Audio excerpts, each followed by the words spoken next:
Hey y'all, it's me, Jaimee Dorris, and this is my extended interview with Dorothy Wilson. I have to tell you, Dorothy is the publisher of Gulf Coast Woman magazine here on the Mississippi Gulf Coast. She's also the co-founder of the Success Women's Conference, and she's a cheerleader for all things woman. Dorothy, thank you so much for chatting with me here. We're going to address a question that a lot of women want to know, and that is how to be more confident. Wow. Dorothy, I would assume you know the answer to this, of all the stuff you've done. Well, people ask me that all the time. You know, you seem so self-assured of yourself. You know, you're going to do well, you know, no matter what the situation is. But what I don't understand is I dealt with a lot of fear and a lot of rejection through my early years, into my college years and even into my early career years. Really? And it was a struggle to be able to walk in a room and feel as though I belong there. And that's what rejection does to you. It makes you feel as though you're less, that you don't measure up. And you spend a lot of time focusing on trying to fit in, you know, trying to be like everybody else. Yes. Quote, and unquote. I think a lot of women deal with that. It's And like, I have to comparison. be in this little box here, Yes. and I've got to do everything the way everybody wants me to do it. And comparison, you know, constant comparison. You know, okay, so she dresses this way, she has this job title, all of those things. And I, over the years, came to a place where I had to understand who I was.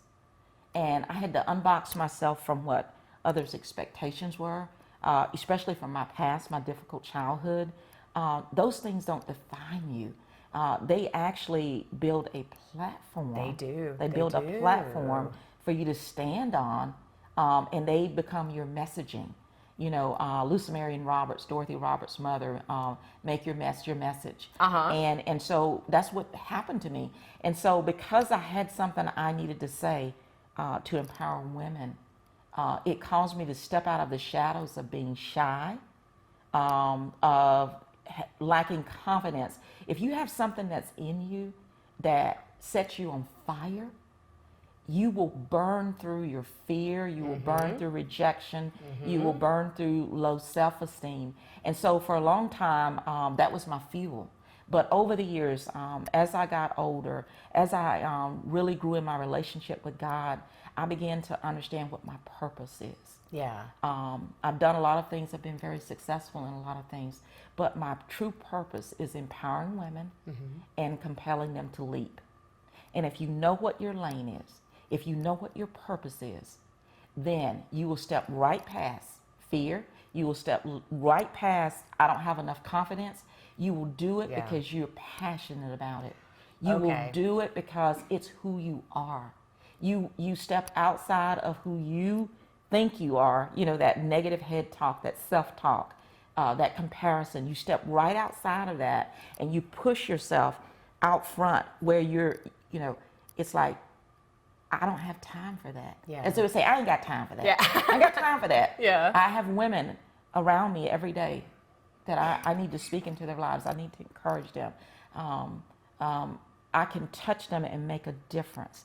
And that is more important than the shyness, than the or lack the self-doubt, yeah, or the little lack questions. of confidence. You know, I've had a lot of people ask me the same thing, and that is exactly what I would say in return, is that a lot of times it's like, I don't necessarily feel confident, I just know that I'm doing what I'm supposed to be doing. That's exactly it. And so, like, I'll be sitting there watching video of myself, kid you not, happens all the time, and I'm like, oh Jesus, do I really look like that? Oh my God, why didn't somebody powder my nose? Why? But then I go, publish. Yes. Why? Yes. Because that doesn't matter. What matters is that it's that thing inside. And I love you said that about, like, if you have this thing burning in you. So how can somebody find their purpose if they're sitting here in this box and they have no idea where to even start? Well, I'll say it's simple, but it's not. It's a process. And the process begins with realizing that you are in a box. And the things that put us in a box are past hurts. It causes us to be bitter. When you're bitter and you have unforgiveness, you've been hurt deeply. I describe it this way. You walk around as though you have a rock in your hand. And it's like, don't get too close. I have a rock and I will hit you. Don't get too close. And it's weighing you down too. Yeah, yeah. And you're getting in my space. Yeah. You're getting in my space. I'm gonna push you back. And so oftentimes people who have a lot of deep, deep hurts, people feel like they have to tiptoe around them because they're like a keg. You don't know when it's gonna blow. And so past hurts, they box you in. Negative things that have been spoken over you by a boss, by a spouse or ex-spouse, boyfriend, a really, really good friend in high school. People speak things over us and we eat it. Yeah. We eat it and we chew on it. And it becomes our nutrition. And you know, bad stuff goes in, bad stuff comes out. Yeah. And it limits where we can go, it limits our expectations. And then fear boxes us in. If you don't really know what you're created to do, you will walk in fear, you'll struggle in fear. And so you have to really kick the lid off the box and step out of that box and say, you know what? Life is short. It's very short. I'm going to do me. I was placed on this earth for a purpose, and I'm going to accomplish that purpose, and I'm going to do it very well. Okay, so how does a woman know what her purpose is? How? I know you said it's a process, but Yes. is there like a way of knowing? I've had people say, well, it's when you walk into something and you just have this excitement that burns within you. That would be it. Is it that? I think that's an outward symptom. Okay. Yes, true. But for me, it is praying, spending time with God, reading His Word, and hearing Him speak to me. And He says things to me that are just amazing as far as what I can do and who I am. I remember when I was in church all my life, but when I really began to develop a relationship with God, I was reading in Psalms one day, and it said, "You're the apple of my eye." The scripture said that. And you're not going to believe this, but I lost my mind. I just cried. I mean, ugly cry. You're the apple of my eye. It was the first time that I thought of myself as being wonderful, thought of myself as being beautiful. How old were you when this happened? I was probably in my late 20s. Wow. Because all of the junk, all of the stuff from the All past, the rocks you were carrying, all that stuff, you know, it covered me. In your late 20s. So I read this, Yeah. and it's like freedom. It's like revelation. It's like understanding comes. Yeah. And it's like, wow, I can be somebody great. I can do something more wonderful than just being very educated, just being very smart. Because, you know, growing up, that was my compensation. Oh yeah. Oh yeah. For It's a lot like- of women, I would definitely say it's if I like- can just say that I'm smart and I do a good job, then that's good enough. That'll fulfill me, but it doesn't fulfill you. Yeah. Well, it was the badge that covered a multitude of hurts that were on the inside. See, you couldn't see the hurts if the badge was there. And the badge had to be really shiny. You know, I couldn't make below a 96. Oh yeah, you had to make straight high A's. school. Oh yeah, you were in That every was- single it- club. I it's think like- women deal with this all the time as they say yes to everything. They're straight A's. They're in every single club. They're really priding themselves on everything they can do. Yeah. But they're And- not and really so- doing their life's purpose. That's right. And true confidence comes from understanding what your maker says you are. And when you begin to hear your maker, and he says, you were made to do this. You were made to go encourage and empower women because you sat and you saw your mom hurting and not realizing her fullest potential. And you were just a little girl and you couldn't do anything, but now you can. Yeah. It's like God, I'm not saying God causes people to have bad things happen to us, but I think that he uses every one of our experiences to grow us into what he wants us to be. He's the potter and we're the clay. And so when you ask where that confidence comes from, it really is grounded and it's rooted in my relationship with him. Yeah, because it's like if this is my purpose, then I'm not doing wrong, right? Right. So even if any little thing, you know, my powder's not right on my nose, or this didn't go right, or that didn't go right, the overarching purpose is correct. Yeah. So therefore, I don't need to be fearful about it. That's right. I can trust. That's it. That's it. So what did God say this morning before this interview? You got this. You got this. You know, a lot of people ask me, you know, you speak at a lot of events, you speak at your church. Are you ever afraid on stage? And I honestly am not. And I'm the little shy girl on the inside. I am not. Right before I go on stage, I say, Holy Spirit, you got this. That's what I tell him. You got this. Because it's not about me. It is about him being released through me. Through you. That's yeah. it. You know what? When I was outside your house, I said the same thing. I said, God, help this interview go as well as it needs to go so that we do what we need to do. Because that's the most important part. And, you know, there are days where, you know, as a woman with my little badge, you know, I'm doing and doing and doing and planning and planning and planning and, you know, being as amazing as I can be as, you know, on the outside.